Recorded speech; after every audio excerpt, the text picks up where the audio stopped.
Bonjour.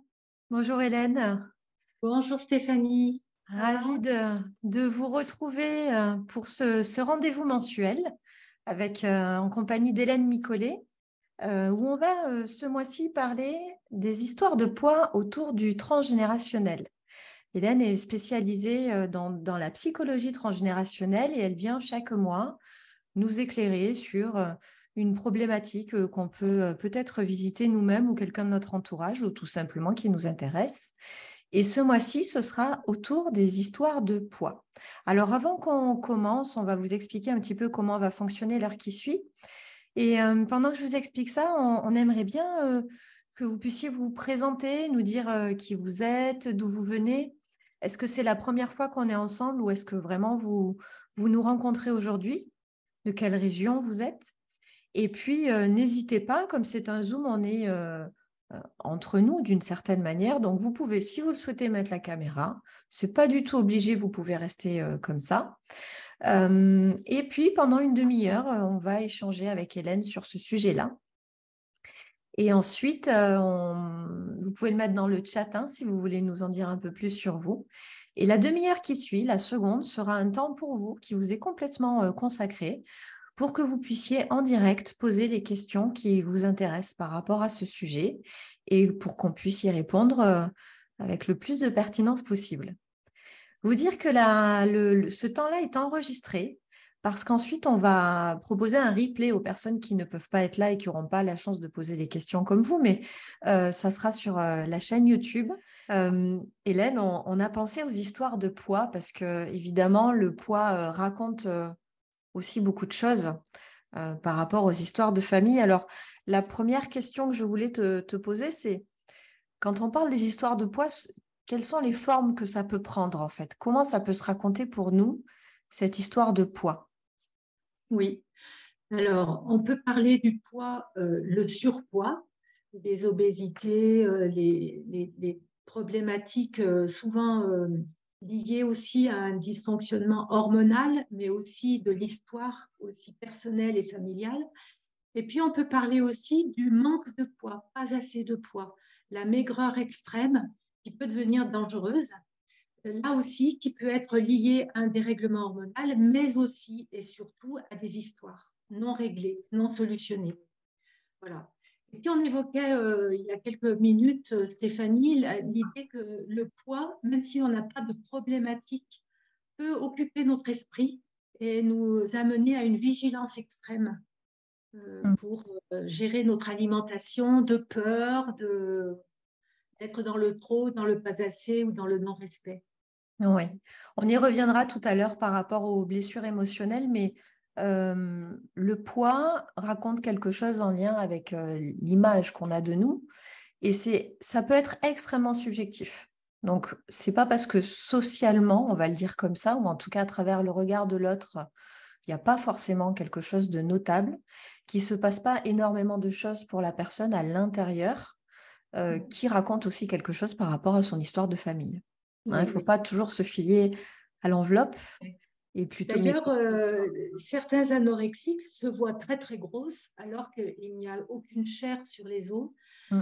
Euh, les tendances de beauté tout au long des générations et des sociétés ont évolué.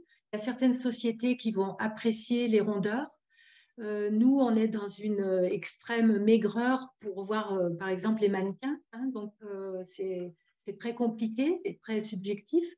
Mais il y a eu des peintres qui glorifiaient les rondeurs des femmes et qui, justement, c'était un des standards de l'époque où il fallait avoir justement des formes.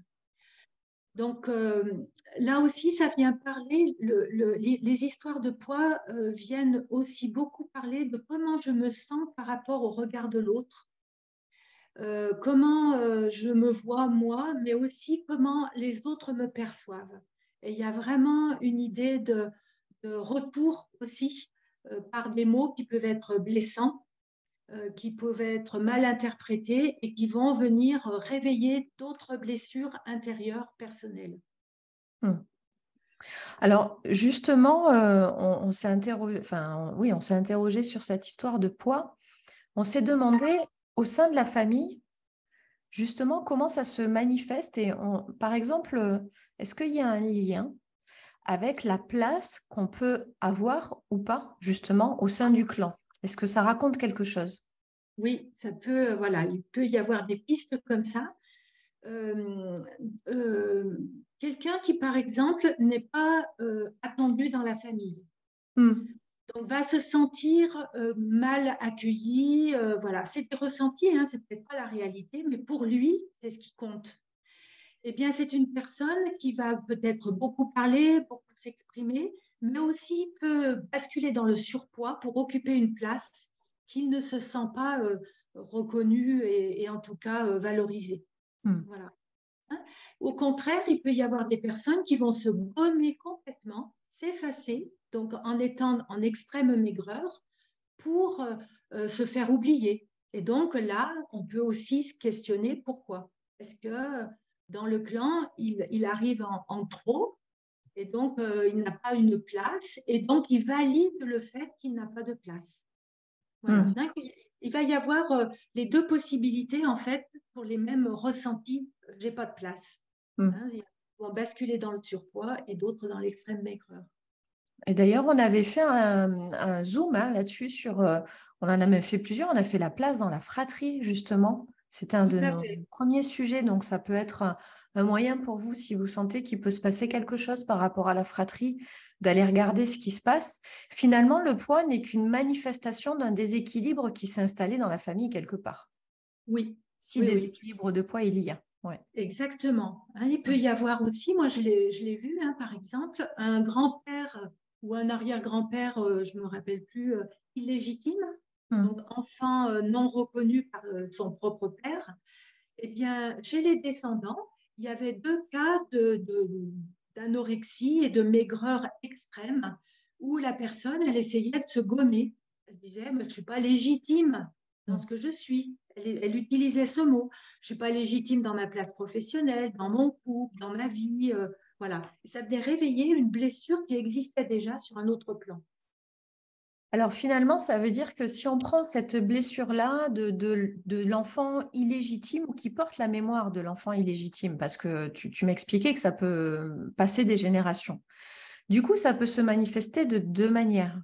Ça veut dire que si je me sens illégitime, je peux chercher à m'effacer parce que Oui, je ne sens pas la place que j'ai dans ma famille, comme ça peut aussi vouloir dire je m'impose en force avec oui, un c'est ça. surpoids pour trouver justement une place dans la famille d'une manière un peu plus Voilà, incarnée. imposante. Hein, voilà. Voilà, tout Mm. à fait. D'accord. Densité. Oui, Oui, c'est oui, ça. oui. D'accord. Donc, Alors, il y a des mots, par exemple, qu'on utilise volontiers pour ne pas dire à une personne ou d'une personne, quand on parle d'elle, qu'elle est en surpoids. On va dire elle est costaud, oui. il est fort. Mm. Et tout le monde veut être costaud et fort, Mm. mais pas en surpoids. Voilà, donc on a quelquefois des mots, un vocabulaire qui n'exprime pas vraiment le fond, la réalité. Du coup, les personnes costaudes, fortes, ont souvent un ressenti d'être dans on compte sur moi, il faut que je sois solide, il faut que je sois présente, je dois faire face. Et donc, elles alimentent leur surpoids aussi en étant imposantes. Mm. Hein, donc, il peut y avoir aussi une piste comme ça à explorer.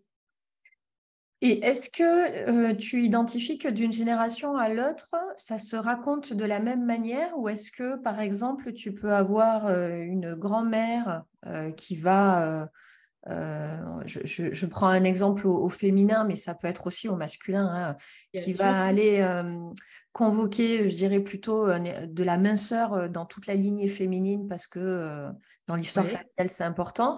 Et du coup, la fille et la petite fille prendre le contre-pied et aller chercher complètement. du poids pour aller se rebeller, je dirais, par rapport à C'est l'histoire ça. familiale. Ça existe aussi. Complètement.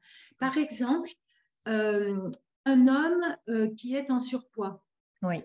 me disait que ses parents étaient donc très très minces et très très vigilants, etc. Mm. Sauf que les parents n'avaient pas de bonnes relations avec leurs enfants. Ils étaient souvent en conflit, en discussion. Il n'y avait pas d'acceptation de ce que est l'autre. Donc, cet homme en surpoids, lui, il avait fondé sa famille avec des très bonnes relations avec ses propres enfants. Et l'idée, c'était, si je perds du poids, je deviens comme mes parents et au risque peut-être de ne plus être en bonne relation avec mes enfants. Donc, il y avait aussi cette peur de ressembler. Et donc, on prend après le contre-pied ou l'acceptation, la loyauté aussi totale. Hein. Voilà. Mais pour autant, dans les deux cas, on n'est pas libre. Y a cette nuance-là que tu viens de dire qui me paraît importante, c'est que, on va prendre l'exemple de ce monsieur pour l'illustrer. Il peut passer sa vie en surpoids parce que lui, il l'a relié à quelque chose qui est lié au bonheur dans la famille. Si ce n'est pas un problème pour lui, ça n'est pas un problème. Ça n'est pas un problème. Le poids n'est pas un problème. Le problème, c'est quand moi, ça me dérange par rapport à l'image que j'ai de moi. Hein, on n'est pas du tout en train de juger un équilibre quantitatif. Hein, c'est vraiment pas le sujet. Tout à fait. Oui. Il peut y avoir D'ailleurs, le poids, voilà, c'est le thème d'aujourd'hui, mais on peut être pas forcément dans les normes sociétales, mais être bien avec soi-même. C'est essentiel, en fait. Mais vas-y. Tes consultations partent toujours d'une personne qui a une difficulté dans son présent, ou qui peut-être, enfin tu vas me dire, mais ou peut-être qui anticipe peut-être quelque chose pour ses enfants. Et donc la clé d'aller chercher dans le passé, dans l'histoire familiale quelque chose, n'a de valeur que pour, je dirais, éclairer un symptôme du jour. Oui, qui dérange. Voilà, qui dérange. Donc, le point de départ, c'est qu'il faut que ça dérange quelque part. Donc, on peut tout à fait faire une vie et ne pas du tout être dérangé par une maigreur ou une grosse vigilance par rapport au poids, etc. Oui, tout à fait. L'idée, c'est vraiment d'aller peut-être tirer des expériences de nos ancêtres, des choses que l'on peut transformer, que l'on peut s'approprier autrement, et justement qui nous permettront de nous faire avancer sur le chemin. Pour revenir au surpoids ou au manque de poids, il y a énormément de loyauté familiale qui sont liées aux histoires de nos ancêtres. Par exemple, il va y avoir des personnes en surpoids qui ont toujours l'impression de manquer, mais de manquer d'amour, d'attention, de boulot, d'activité, etc. Et peut-être que dans le clan, il y a justement des manques, pas forcément les mêmes, mais ça peut être des manques d'attention, mais ça peut être aussi des manques à la faim, la famine, des manques d'alimentation pendant les guerres, par exemple. Et donc, le manque peut se retrouver en surpoids chez un des descendants, mais aussi autrement chez un autre descendant. Pas forcément toujours lié. Voilà.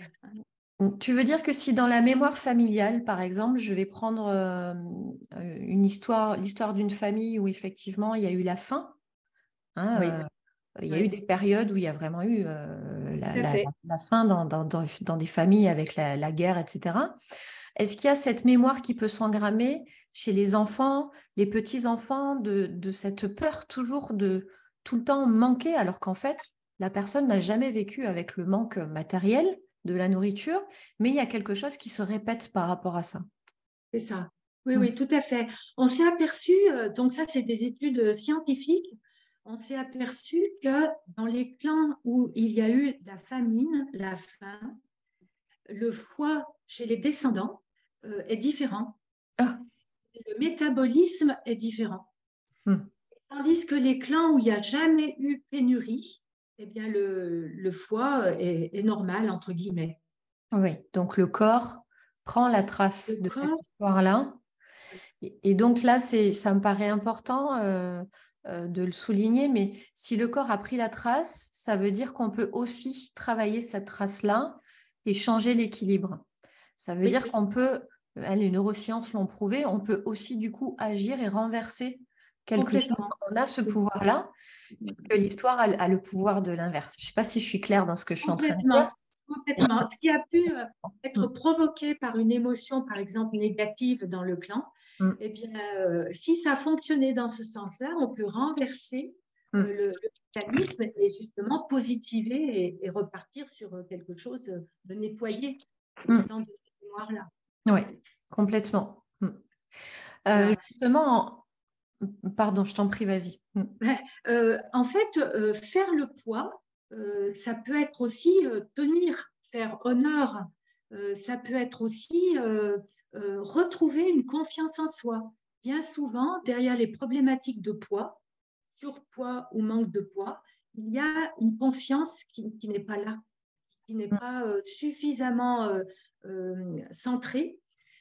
Donc, on va aussi donner l'illusion par le surpoids que gommer complètement, comme la petite souris qui est complètement voilà, invisible certaines fois. mm, Alors ça, on le voit aussi beaucoup. C'est une autre piste possible à explorer, c'est sur les enfants de remplacement. Un enfant qui vient après un enfant défunt, soit dans la lignée, dans la fratrie même, soit un bébé qui n'a jamais été suffisamment enterré dans le processus de deuil et figé. mm, Donc cet enfant est parti trop tôt et donc un des descendants ou des suivants dans la fratrie va prendre le poids comme pour exister pour deux, le faire exister. mm, Donc, dans les surpoids, on peut aller voir quels sont les deuils figés. Donc ça peut être un jumeau disparu dans le ventre de la maman. Je suis jumelle survivante, j'ai perdu mon jumeau, je vais occuper une place pour deux, comme mm, s'il fallait que tout le monde dans l'arbre ait sa place. mm. Quand on a des deuils qui sont très, très compliqués et douloureux, on évite d'en parler. Ces ancêtres-là ne sont pas mis en scène sur l'arbre. Quelquefois, ils sont d'ailleurs complètement zappés. Et les jumeaux survivants, par exemple, oublient de parler de ce jumeau-là parce que quelquefois, ils ne le savent même pas. Mm. Voilà. Et Non, donc, ça, le c'est vrai. surpoids peut expliquer ça. C'est comme si le corps nous donnait une information de déséquilibre familial, émotionnel. On en Oui. revient, et tu sais à quel point ça me tient à cœur, à la grande sagesse du corps qui nous offre toutes Oui. les informations sur un plateau et qui est en train de dire, OK, on doit compenser quelque chose qui n'a pas été réglé. Je te le montre avec un Complètement. surpoids ou un manque de poids. Et si tu veux, du coup, tu peux t'en occuper parce que je suis en train de te pointer du doigt quelque chose dont tu dois t'occuper. Il est C'est quand même ça, merveilleux, ce exactement. corps, hein. Ah, c'est magique et vraiment, c'est nos symptômes qui viennent nous mettre sur la bonne voie. Mm, Vraiment. absolument. Euh, voilà, j'ai lu dans un bouquin une dame qui était en surpoids pendant des années, des années, des années. Et donc, elle était assez en souffrance, mais bon, pour elle, voilà, c'était ainsi. Et puis, son grand-père est décédé.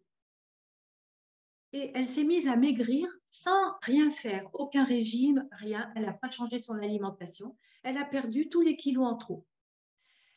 Et il s'avérait que ce grand-père, c'était un prédateur Mm, sexuel et qu'il avait incesté beaucoup des cousins et cousines et qu'elle, elle était passée à côté, peut-être grâce à ses kilos. mm, En n'étant pas dans la séduction, en n'attirant pas par ses formes, elle noyait ses formes, justement, et elle n'attirait pas le prédateur. Donc, ça peut être aussi, le surpoids peut être une protection, comme le manque de poids d'ailleurs, où on n'a pas de forme du tout, et on n'est pas dans la séduction de la femme, par exemple. mm. J'ai Voilà, l'image du bouclier de chair, exactement. où justement, comme une guerrière de manière passive, eh bien, la femme se protège du prédateur dans un Exactement. contexte comme ça, hyper insécure, hein. Et C'est effectivement. ça, Mm, mm. c'est ça. Et ça peut être aussi à l'inverse.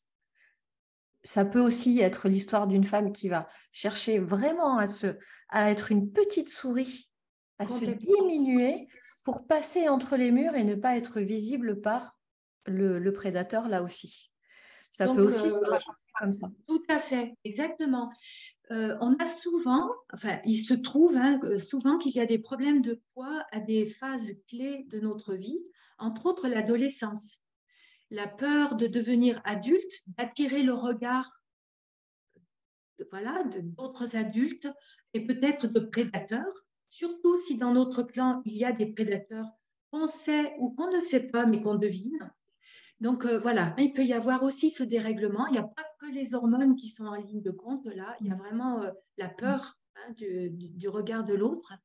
Et puis à la phase aussi de la ménopause, où il y a un problème aussi d'hormones donc à rééquilibrer, et aussi une perte peut-être de confiance en soi, dans sa féminité, dans les attraits possibles, etc., où le poids peut aussi prendre un petit peu plus de place dans le vécu. Hmm.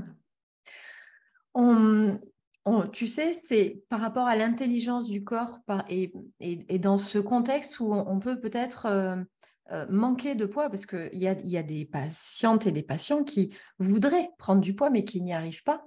Et Oui, ça peut être aussi lié quelquefois à un trauma qui nous appartient ou pas, où finalement le corps, quand il y a quelque chose qui est trop fort qui arrive, il y a quelque chose à l'intérieur qui se contracte, qui se oui, rétracte même d'une certaine manière. C'est une autre manière de se protéger. Et finalement, ça circule plus à l'intérieur du corps. Parce voilà, qu'il y a eu un danger, il y a eu quelque chose, et donc vraiment, j'ai cette image, moi, de quelque chose qui se rétracte. Et tu sais, quand quelquefois on vit des choses très difficiles, plutôt traumatiques, on dit ça m'a coupé l'appétit. Je peux plus, oui, j'ai pas oui, faim oui, aujourd'hui, tellement c'est difficile. Et il y a des personnes qui sont dans cet état-là parce que quelque chose n'a pas été résolu et la libido au sens large, je parle de oui, l'élan de vie, ne fonctionne plus à l'intérieur et donc la sensation de faim n'arrive même plus au cerveau finalement. c'est Tout ce qui ça. permet d'être en vie est bien portant, passe au second rang. Et donc, ce sont des personnes qui perdent énormément de poids. Le pire du pire, ce serait de se forcer à manger. Et le mieux du mieux, ce serait de s'occuper de cet événement traumatique pour refaire circuler à l'intérieur du corps cette vie, tout simplement, Cette qui a faim, sève, qui est oui, gonflée. tout à fait. Mm. Donc, ça peut être aussi donc, lié à la personne, euh, mais aussi ce nœud qu'elle n'arrive pas à digérer peut se retrouver 2, 3 générations au-dessus en nœud émotionnel non digéré par les ancêtres, dont voilà, des traumas, des vécus compliqués, des deuils, etc. Voilà. Alors, le poids, c'est vraiment aussi, il fait euh, référence à l'agression. D'ailleurs, m'agresse, qu'est-ce qui m'agresse et qu'est-ce qui devient graisse? Hein, donc, le vocabulaire aussi est très, très important quand on fait attention aux mots qu'on utilise. Et face à une agression, on peut fuir ou devenir ou être figé ou devenir obèse. La fuite, la solution, c'est s'effacer. Mm. Et c'est très, voilà, hein, ça peut être voilà, dans cet élan-là. Et puis, être obèse, on fait face et on donne l'illusion d'une force. Mm. Donc, ça vient aussi réveiller des traumas, peut-être d'ancêtres, qui sont dans cet ordre d'idées. Qui n'a pas fait le poids dans une situation? Alors, ça peut être super large. Hein. Mm. J'ai pas assumé mon rôle de père, j'ai pas assumé mon rôle de mari, j'ai pas assumé pendant la guerre, bref. Ou alors, qui a fui ses responsabilités? Ah oui. Voilà. Hein, Mm. et donc, qui n'a pas protégé alors qu'il aurait dû protéger, voilà. Et donc, ça, c'est intéressant aussi d'explorer ces deux pistes parce qu'en fait, ça peut aussi venir nous réveiller des choses qui étaient restées mémorisées, enfouies bien inconsciemment, bien sûr, Mm. profondément. Hein, voilà. On est bien d'accord qu'on est vraiment en train de parler de cette histoire de kilos émotionnels, kilos manquants ou kilos en trop, ou Oui, kilos, comme on disait tout à l'heure, qui ne sont pas visibles, mais qui sont présents dans l'esprit finalement. Et ces kilos émotionnels, vraiment, tu as dit quelque chose de très intéressant sur le fait de, on en revient au cerveau reptilien, c'est-à-dire, est-ce que je combats le problème en prenant oui, du poids, je fais face à ce qui se passe, est-ce que je fuis par rapport à ce problème-là et je perds du poids? Et puis ensuite, il y a la troisième possibilité qui est l'inhibition de l'action, où là, il y a quelque chose qui se fige dans le corps, et là, ça peut prendre les deux versions, en fait, hein, finalement. c'est ça. Donc, c'est vraiment lié à l'inconscient. Oui. Alors, liées à l'inconscient, donc dans des faits marquants qu'on connaît, des événements familiaux qu'on connaît, mais ça peut être lié aussi par des dates de naissance en référence avec un ancêtre. Si je nais, moi, sur une date qui est proche de la date de naissance de mon grand-père, qui était très fort dans tous les sens du terme, c'est-à-dire que il a eu 14 enfants, il a assumé, il a pris en charge plein de choses, etc. Mhm. Il avait un métier où on demandait beaucoup de force. Moi, en loyauté et en fidélité inconsciente, je peux devenir forte, moi aussi, en surpoids, sans que pour autant, dans ma vie, j'ai besoin d'être forte, mais pour être dans cette référence-là de cet ancêtre. Voilà. Donc, l'idée aussi, c'est de voir quels sont les liens qui nous rattachent. Donc, les dates, Mhm. sens de décès, de conception, mais aussi les prénoms. Si je m'appelle comme ma tante ou ma grand-mère, etc., il y a peut-être un lien aussi à voir. Comment Mhm. elle a vécu et comment elle était par rapport à son poids, et que moi, comment je me mets aussi dans cette situation-là de loyauté. Mhm. Alors, on va pas tarder à arriver au terme de la demi-heure d'échange, Hélène. Donc, pour celles et ceux qui sont là, si vous avez des questions à poser à Hélène, soit vous levez la main si vous avez envie de vous exprimer verbalement avec ou sans caméra. Et dans ce cas-là, eh bien, vous nous faites un petit signe et puis on vous écoutera. Soit si vous voulez nous l'écrire, la question, eh bien, je serai votre voix et je poserai la question à Hélène pour vous. Mais en attendant, Hélène, en attendant que la première question arrive à nous, euh, tu vois, tout à l'heure, on parlait, il y a un vrai lien avec les blessures émotionnelles dont on parle depuis quelques lives déjà qui racontent Oui. vraiment beaucoup de choses. Et on a réalisé aussi qu'avec l'abandon, quand il y avait une problématique d'abandon qui était vécue dans l'histoire de famille, ça pouvait aussi se répercuter par ce symptôme de poids. Oui, oui, oui. Se sentir abandonné, c'est en fait comme si il y a des peurs qui s'inscrivent en nous, la peur de manquer de nourriture. Si je sens que ma mère a voulu m'abandonner ou que je me sens abandonnée par elle, j'ai peur de mourir de faim, par exemple, et je vais stocker. Mm. Je vais faire des réserves. Voilà. Hein, donc, sans que ça soit un abandon véritable, mais l'abandon, le rejet, l'humiliation, c'est vraiment des blessures très, très fortes dans l'arbre qui vont parler Mm. parce qu'il y a la peur de ne pas pouvoir survivre, d'être exclu, d'être rejeté complètement. Et si on ne fait pas partie d'un clan, d'une famille, ben on meurt en tant qu'enfant. Voilà. Et ça s'engramme dès l'enfance, en fait, hein, tranquillement. Mm. Il y a ce rapport à la nourriture par rapport aux blessures émotionnelles. Moi, j'aime bien parler de nourriture doudou. Ça, c'est mon terme à moi, mais c'est un peu l'image de la Madeleine de Proust. C'est-à-dire que la nourriture peut être reliée à quelque chose qui nous fait du bien. Ah Ça peut ben être un oui, souvenir de l'enfance, Proust avec les madeleines de sa grand-mère, l'odeur dans la cuisine, toute la tendresse qu'il peut avoir autour de la présence de sa grand-mère, etc. Et à chaque fois qu'il mange une madeleine, il a ce truc-là. c'est Et ça. ça peut, à l'extrême, quand il y a la blessure qui va en face, là c'est l'octave agréable, mais ça peut être de l'autre côté, créer des problèmes d'hyperphagie ou quand je Bien sûr, mange, quand je c'est me ça. remplis de cette attention, de cette tendresse et de cet amour qui m'ont peut-être manqué à un moment. C'est Et ça. c'est C'est un... vraiment, ça vient parler de l'émotion et des manques, en fait, affectifs. Tout à Ouais, fait. complètement. Et il y a Complètement. des personnes qui seront sucrées ou salées. Oui.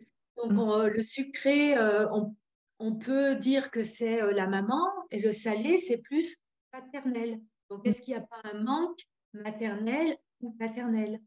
Mm. Voilà. Hein, On donc, a, c'est important.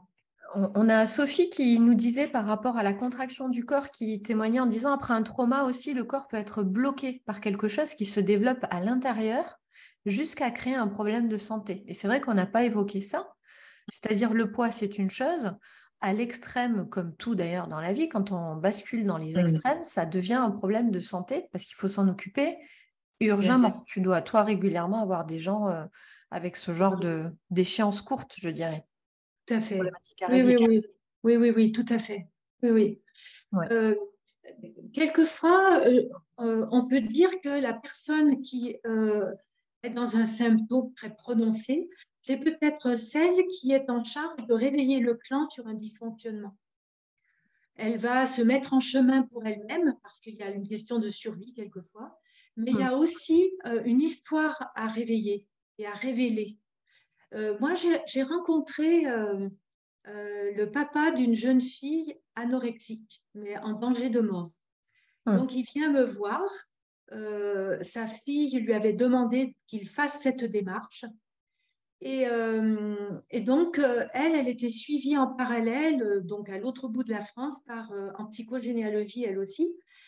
Mm. Et l'idée, c'était qu'elle était devenue anorexique en loyauté avec des ascendants qui étaient morts dans les camps de concentration.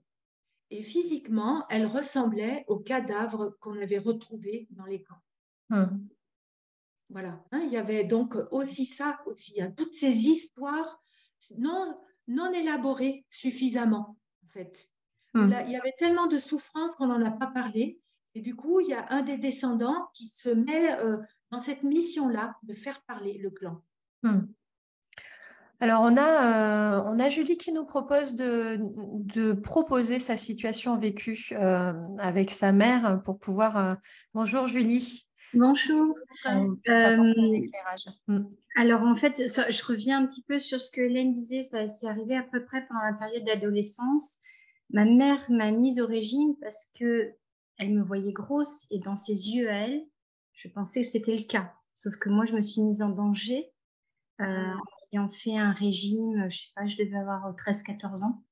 Et en fait, ça a été tout ça toute ma vie, le yo-yo, alors que je me rends compte là maintenant avec mes enfants à table, quand elle est là, l'alimentation, la nourriture, le repas est hyper compliqué. Hmm. C'est sa vie à elle, mais en même temps, dans son regard à elle, c'est comme si j'avais pas réussi moi à me détacher. Et du coup, quand je me suis vue après sur les photos pendant cette période-là, j'étais pas du tout grosse. Enfin, j'étais normale. Hmm. Mm. Donc, qu'est-ce que ça vient réveiller de son histoire à elle, donc 2, 3 générations au-dessus par rapport au poids? Ben, en fait, quand j'ai fait mon arbre, c'est la dernière de la fratrie après, qui est arrivée un an après la Grande Guerre, enfin la Seconde Guerre. Donc, il y a eu effectivement une grosse période de famine. Il y a eu le fait de devoir quémander pour avoir de la nourriture. Alors, est-ce que c'est lié à ça? Mais j'ai du mal à guérir mon clan par rapport à tout ça. Ah oui. Mm. Alors aussi, une maman réussit c'est sa mission d'être maman quand ses enfants sont bien portants. Ça, c'est des expressions aussi qu'on entend beaucoup. Mm. Quand ils sont bien portants, ben, ça donne envie, ils sont tout joufflus, voilà. Et donc, elle est fière en tant que maman d'avoir réussi. Si elle a un bébé qui est maigrichon, elle a peur d'être taxée de mauvaise maman, pas assez nourricière. Donc là aussi, ça vient parler du regard que l'on porte. Ben, en fait, Et- elle a toujours eu un dégoût profond pour les personnes en surpoids, donc moi y compris. Et c'était quand elle voit des personnes fortes sur la plage. Mais ça, voilà, c'est carrément un dégoût. C'est dans ses yeux, dans son D'accord. vocabulaire. Mm. Alors, qui était en surpoids dans le clan? Est-ce qu'il y a eu quelqu'un d'éjecté du clan, pas aimé parce qu'il était en surpoids? Je pense par exemple aux conjoints, aux conjointes qu'on amène dans le clan, hein, les pièces rapportées ou les valeurs ajoutées, et qui sont peut-être pas appréciées parce qu'elles ne rentrent pas dans les critères du clan. Comment mon fils peut aimer une femme qui est grosse? Voilà. Même si elle n'est pas forcément grosse, énorme, mais elle n'est peut-être pas dans les bons critères du clan. Donc voilà. Il faut savoir aussi que derrière le poids se cache tout ce qui est de la notion d'héritage. On va hériter des histoires, des émotions, etc. Et donc, on peut être en surpoids ou au contraire en manque de poids parce qu'en fait, l'héritage est trop lourd, mais l'héritage au sens hyper large. Ça Hein, donc, voilà, voilà. Hein, donc, il n'y a pas forcément voilà, le cliché obèse ou non. Il y a, voilà, quel est le poids que je porte? Et si je me sens en mission de porter quelque chose de lourd, par exemple, tout ce que ma mère n'a pas solutionné dans sa vie, bref, eh bien, j'ai besoin d'être solide, d'être costaud. Et je vais justement prendre de l'extension là-dessus. Alors, je pense aussi à autre chose dont on parlait tout à l'heure, Hélène, avant de retrouver le groupe, sur cette notion. Alors, je ne sais pas du tout si ça peut éclairer l'histoire de Julie, peut-être pas, peut-être d'autres. Il y a ce driver de perfection aussi, qui peut par moments empoisonner la vie de certaines familles. Alors, je ne sais pas du tout si c'est le cas de la maman Julie, je le répète, hein. Mais il y a des personnes qui ont ce besoin viscéral de perfection, de bon équilibre, ni trop gros, ni trop maigre, et qui vont en fait être hyper vigilantes et hyper contrôlantes, déjà vis-à-vis d'elles-mêmes, et donc effectivement vis-à-vis aussi de leur progéniture, puisque c'est une part d'elles-mêmes. Donc forcément, il y a quelque chose qui a besoin que le poids soit sujet à tendre vers la perfection, celle que la mère imagine en tout cas. Donc, il y a aussi cette possibilité-là, cette piste-là, qui coupe énormément des émotions d'ailleurs. Cette hypervigilance-là coupe beaucoup des émotions. Donc, dans le lien nourricier, c'est compliqué. Oui, oui, tout à fait. Oui, oui, oui. Voilà. La nourriture, c'est de l'affect. C'est préparer le repas. D'ailleurs, la pièce centrale d'une maison, souvent, c'est la cuisine. Donc, voilà, se retrouver dans la chaleur, dans les odeurs, etc., c'est de l'amour. Voilà. Donc, tous les manques d'amour de ces ambiances-là vont s'engrammer chez les descendants en trop ou en pas assez de poids. Là aussi, il faut voir aussi toutes les mémoires de grand froid. Donc, est-ce qu'il n'y a pas eu danger de mourir de froid? Donc, voilà, à certaines époques de guerre, est-ce qu'il n'y a pas eu des soldats dans notre généalogie qui sont morts de froid, dans les tranchées, par exemple? Est-ce qu'il y a quelqu'un qui est mort perdu en montagne? Voilà. Hein? Donc, et puis le froid, c'est le deuil aussi, la mort. Voilà. La graisse va nous protéger du froid. D'ailleurs, on mange plus l'hiver que l'été. D'ailleurs, regardez, les chats prennent voilà, une envergure autre l'hiver par rapport à l'été. Les animaux aussi, hein, tous les autres animaux. Donc, c'est une isolation thermique, mais aussi affective. La graisse, elle va venir nous protéger. Ça veut dire que si on a peur d'être trop en proximité avec quelqu'un, si on a une mère étouffante, par exemple, eh bien, moi, pour la tenir à distance, je peux emmagasiner des couches de graisse pour justement, sans la froisser et lui dire, je me mets physiquement un petit peu à l'abri. Voilà. Alors, on a une question de Joël qui nous demande si la surcharge pondérale a un lien avec une problématique de culpabilité qui n'aurait pas été résolue dans le clan. Ah, ça se peut, oui. Oui, ça se peut. Oui, oui, oui. En fait, la culpabilité, comme la honte, comme l'humiliation, hein, une autre des blessures, vont énormément questionner notre poids, vont énormément voilà, s'emmagasiner. Et donc, quelqu'un qui se sent coupable de ne pas être à la hauteur, de ne pas être le bon garçon ou la bonne fille, de ne pas être assez présent, bref, de décevoir le parent parce que peut-être que cet enfant vient à un mauvais moment dans la vie du parent, qu'il vient comme fille alors qu'il était attendu comme garçon ou vice-versa. Eh bien, voilà, la culpabilité, elle peut être justement transmise à travers le poids. Alors, on parlait aussi de la blessure d'humiliation et on indiquait que quand on avait souffert de cette blessure-là, hein, que ça avait été engrammé soit dans la famille, soit dans l'enfance, ça se rejouait à l'âge adulte, puisque quelque chose qui n'est pas résolu revient nous visiter en permanence sous diverses formes. Et donc, ça peut être du surpoids ou l'inverse, parce que je vais finalement saboter l'image que j'envoie socialement, familialement. Il y a une espèce d'auto-sabotage très Oui, subjectif là aussi, hein, attention, physique, qui peut se faire. C'est-à-dire, je ne corresponds pas à l'image que vous attendez de moi et je vais vous donner, évidemment inconsciemment, du grain à moudre pour alimenter cette blessure d'humiliation qui s'est installée un jour dans l'histoire de mon arbre. oui, oui, oui. On vient valider justement le fait d'avoir des adjectifs qui nous qualifient depuis l'enfance. Mm. Alors, c'est intéressant aussi de voir le poids, où est-ce qu'il se niche dans notre corps. Il y en a qui vont être en surpoids au niveau des cuisses, de l'abdomen, du ventre, des hanches. Il y en a d'autres, ça sera plus haut. Voilà, donc c'est intéressant aussi, voilà, si j'ai des bras très très forts, peut-être que je dois porter des choses. Porter quoi? Mm. Qu'est-ce que je porte? Qui portait dans le clan? Physiquement, peut-être dans son boulot, et je veux peut-être lui ressembler parce que je suis en admiration pour lui ou elle. Et puis voilà, hein, donc il va y avoir aussi ces endroits-là. Si c'est au niveau du ventre, est-ce qu'il n'y a pas une maternité en souffrance quelque part? Voilà, hein, c'est intéressant aussi de voir Mm. là où ça se positionne. Mm.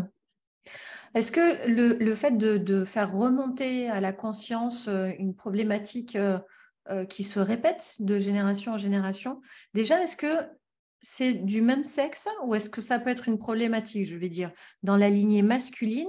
Et moi, en tant que femme, est-ce que je peux récupérer ce poids-là, justement, Oui, oui. même si je ne suis pas du même genre que la problématique Oui, oui, oui, oui. En fait, on peut avoir des liens avec en fait, c'est nos polarités féminines ou masculines qui vont se mettre en lien. Voilà, hein. Et Mm. donc, si je suis en lien avec la lignée paternelle, déjà dans la lignée paternelle, il y a des femmes.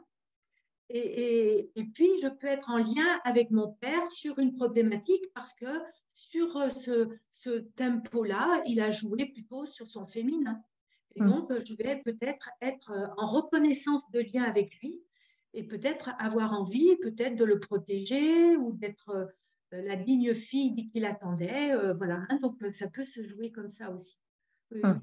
Donc, on n'est pas forcément qu'en lien avec les femmes si on est une femme et vice-versa. Mm. Voilà. C'est pour ça que c'est un petit peu plus complexe. Et puis, on peut être en lien avec l'épouse de notre oncle, qui n'est pas en lien de sang, mais c'est une tante qu'on a toujours vue depuis l'enfance, qui nous a apporté, qui a peut-être une affinité avec nous. Et donc, elle peut nous apporter à travers son histoire aussi des, euh, des symptômes et des histoires à nettoyer. Oui, la résonance dans le clan, elle n'est pas forcément de sang. Ça peut être une Oui, résonance, le tout à clan. fait. C'est Euh, pas forcément qu'en ligne directe. d'accord. Euh, Moi, ma marraine est quelqu'un qui ne faisait pas partie de la famille par le sang. Oui, Et pour autant, pour moi, elle est dans mon clan. c'est ça. Tu vois. Il y a les mêmes, il y a une C'est résonance, ça. il y a une histoire qui En, se raconte. ouais, c'est ça. Ça, c'est intéressant, en fait, de bien. C'est pas de la généalogie qu'on fait en psychogénéalogie. D'ailleurs, notre arbre généalogique en psychogénéalogie il s'appelle un génosociogramme. C'est un arbre généalogique qui est annoté et qui peut intégrer des personnes qui ne sont pas du sang. Par exemple, une nounou qui nous a beaucoup aimé, beaucoup apporté, un professeur, des animaux qui ont joué des rôles aussi. Mm. Donc ça, c'est intéressant aussi. Imaginez par exemple que dans mon clan, la maman, les parents, les grands-parents, ils sont tous minces, mais alors assez rigides, assez durs.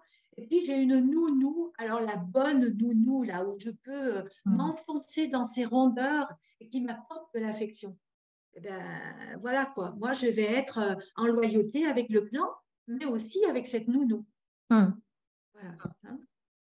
Alors, le, Quand le poids nous raconte, ça peut être une forme de déséquilibre qui vient s'inviter pour qu'on y travaille. Tout à Et fait. donc, la psychogénéalogie va proposer un pourquoi, va proposer un point de départ.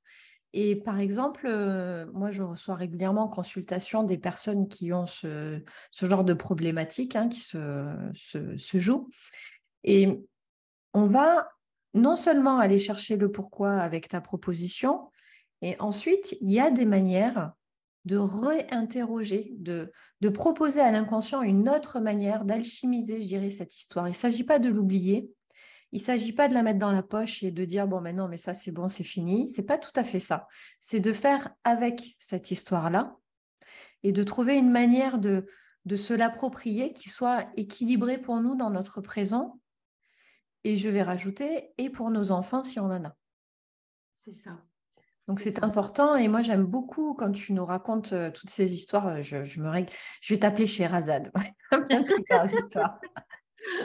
De réaliser aussi tout cet impact sur nos enfants, tout ce qui peut se jouer, non seulement pour nous, mais aussi pour tout ce qu'on leur transmet malgré nous. Et on ne va pas aller contre ça, ça fait partie de la nature. Mais de réaliser qu'en changeant un petit peu mon curseur, on le voyait avec Julie, je ne sais pas comment Julie fonctionne avec ses enfants à table, mais il y a forcément quelque chose qui bouge un peu et qui rend service, qui nettoie les problématiques du clan. Complètement. Oui, oui, oui. Une autre piste aussi que je trouve intéressante, c'est la colère. C'est vraiment une émotion négative qu'on stocke. Et comme la colère, dans beaucoup de clans, encore aujourd'hui, elle n'a pas droit à être exprimée, on la stocke en termes de kilos. Donc, on peut être en colère contre papa, maman, etc., etc., mais aussi en colère contre soi d'avoir accepté d'être dans cette victimisation, d'être dans ce rôle-là, d'avoir accepté d'être une marionnette, etc. Donc, le fait de s'en vouloir peut aussi nous faire nous entretenir ce surpoids. C'est vrai qu'on peut se faire bouffer, entre guillemets, et j'utilise volontiers cette expression, par les émotions. Et comme on va manger des émotions, si par exemple on mange tous les jours devant la télé, notre corps ne se rassasie pas parce qu'en fait, il est capté, l'attention est captée par l'émotionnel transmis par la télé. Et donc, en fait, on va manger des émotions des autres et notre poids peut justement s'en trouver mal. On a justement un partage de Julie qui nous dit qu'elle a 3 filles et qu'elle parle beaucoup de ce sujet-là ensemble parce qu'elles ont toutes les 3 des problèmes de poids. Alors, tout à l'heure, Julie nous partageait justement ce rapport au poids avec ta maman qui était un vrai sujet. Et donc, on est complètement dans ça. Et du coup, Julie, si vous avez envie de partager, ce serait intéressant de voir comment vous vous occupez de ça avec la conscience que vous avez, puisque là, on en parle, donc c'est que c'est un sujet qui vous intéresse. En fait, quand j'ai commencé à prendre conscience que c'était en train d'arriver dangereusement sur mes filles, notamment j'en ai 2 qui souffrent de troubles anorexiques et la dernière de boulimie. Et sachant que moi, je suis passée aussi par les 2, je me suis dit là, il est temps vraiment que je m'occupe du sujet parce que c'était plus que moi, mais les filles. Et en fait, ma grande me dit à chaque fois que je commence à travailler ça, cette problématique-là avec les constellations et avec d'autres outils, elle me demande, mais maman, t'as pas fait quelque chose là parce qu'en ce moment, ça va mieux. Donc, je sais que voilà, il y a des choses qui bougent. Par contre, quand ma mère vient déjeuner avec nous, c'est comme si je perdais toute capacité de gestion et on est toutes très à cran à table. Et en fait, on ne peut pas prendre de plaisir à table avec elle, que ce soit au restaurant ou chez nous, parce qu'elle va toujours avoir un mot blessant, un regard blessant, dire bah, dis donc, tu te resserres, bah, dis donc, comment tu vas faire pour manger tout ça. Donc, pour le moment, quand elle est présente, je n'arrive pas ou bien je vais me mettre en colère et du coup, ça va casser l'atmosphère. Mais je n'arrive pas à passer au-delà quand elle est là. Mais sinon, voilà, en essayant de pacifier tout ça, mais c'est hyper compliqué parce que forcément, on est en résonance et qu'il y a des fois, quand je vois ma dernière manger énormément, des fois, ça sort tout seul et je m'en veux après. Donc, c'est un sujet très, très, très, très compliqué, je trouve. En fait, juste peut-être faire une démarche, une séance avec un thérapeute ou autre, peu importe, pour accepter votre mère comme elle est. Parce que tant qu'il n'y a pas cette acceptation, vous ne pouvez pas la changer. Et si elle n'a pas envie de changer, elle ne changera pas. Et du coup, tout ce qu'elle va vous dire aura un impact. Tandis que le jour où vous dites, bon, ok, elle se la joue comme ça, ok, vous vous mettez à distance et c'est coupé. Donc l'effet sera amoindri. La blessure des mots qu'elle va choisir sera amoindrie, affaiblie. Elle n'aura plus autant de pouvoir. Là, pour l'instant, vous lui donnez encore un pouvoir. Voilà, parce que peut-être que vous imaginiez avoir une mère autre. On a tous rêvé de parents idéaux, voilà. Hein. Et justement, on est là, on s'est incarné pour vivre autre chose. Donc, il y a peut-être aussi ça. Elle a trop de pouvoir dans ses mots. Et voilà, il y a peut-être quelque chose juste à nettoyer. Voilà, comme si vous mettiez un plexiglas entre elle, ses paroles et vous. Et Rien ne vous attend.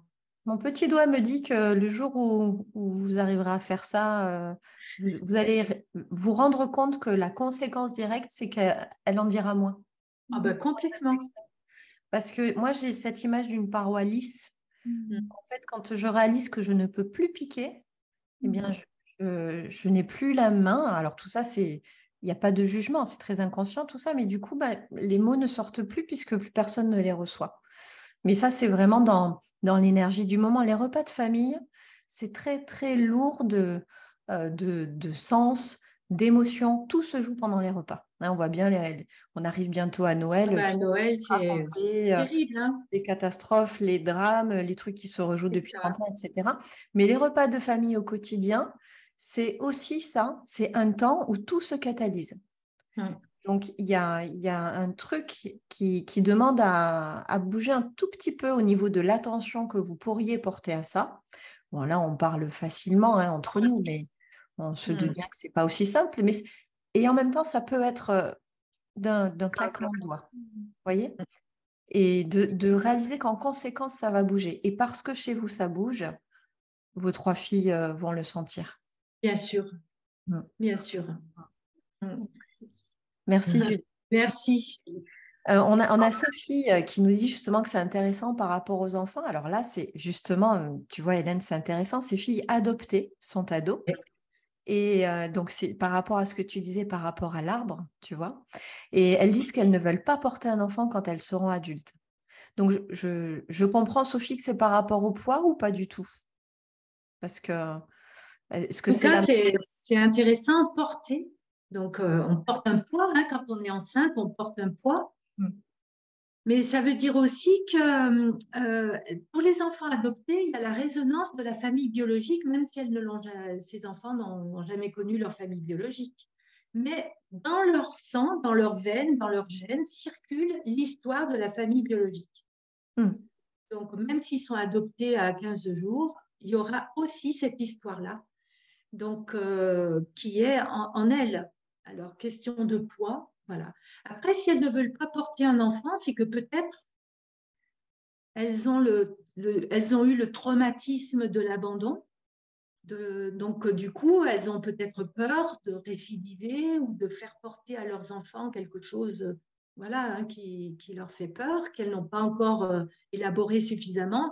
Je ne sais pas. Je sais pas. Peut-être aussi une loyauté à leur maman adoptive en dissociant la maternité de la grossesse. Complètement. Peut-être aussi. Complètement. Mais là, on le dit un peu dans l'air parce qu'on ne les connaît pas, hein, mais ça vous donne des pistes. Ouais. Voilà, de l'ordre de la loyauté, voilà. Mais c'est de l'adolescence, donc il y a encore plein de choses qui vont se... Bien sûr. Sandra qui nous partage qu'à 54 ans, elle vient enfin de clarifier et de se libérer de la charge de sa mère et de sa tante aussi, célibataires fusionnelles toutes les deux, et elle est la seule enfant. Le poids de sa mère, qui a eu un long cheminement de vie, psy, dépression, et du coup, ça y est, elle a enfin pu lâcher cette histoire d'appétit d'ogre abusé et elle a perdu 3 kilos en un mois. Alors non, non, non. Bon. Bon, en tout cas, Ah, c'est vous qui avez fait ce chemin. Ah, bien sûr. Mais oui, Sandra, bien sûr. Parce que j'ai découvert les mots en même temps, bien sûr. Bah oui, bah justement, bravo, c'est qu'il y a quelque chose qui s'est coupé par rapport à cette histoire, ce que tu disais, Hélène. Tout à fait. Tout à fait. Ouais. Mais vous voyez que le poids, c'est une histoire vraiment de ressenti, parce que dans une fratrie, il peut y avoir des personnes en surpoids et des personnes en manque de poids. Et par rapport aux mêmes émotions et aux mêmes événements vécus, il n'y a pas forcément la même réponse. Donc, c'est vraiment très subjectif et personnel. Donc, c'est vraiment à mettre en lien avec nos ressentis, nos émotions profondes, avec l'histoire et qu'est-ce qui fait résonance. En fait, il y a toujours en fond cette histoire de couper le lien de cette problématique qui est en train de se rejouer au sein de mon clan familial depuis des siècles ou des générations. On en revient toujours à ce truc de... J'ai bien aimé ton idée de plexiglas, là, de dire, voilà, ça, c'est plus mon histoire. Ça l'a été. Voilà. Et maintenant, je décide de plus porter ce truc. Voilà. Et voilà. je mets une frontière, voilà, et je me désolidarise de ce qui peut m'être envoyé, sans pour autant couper les liens affectifs. Il n'y a pas de rupture. Je n'accepte plus certaines choses.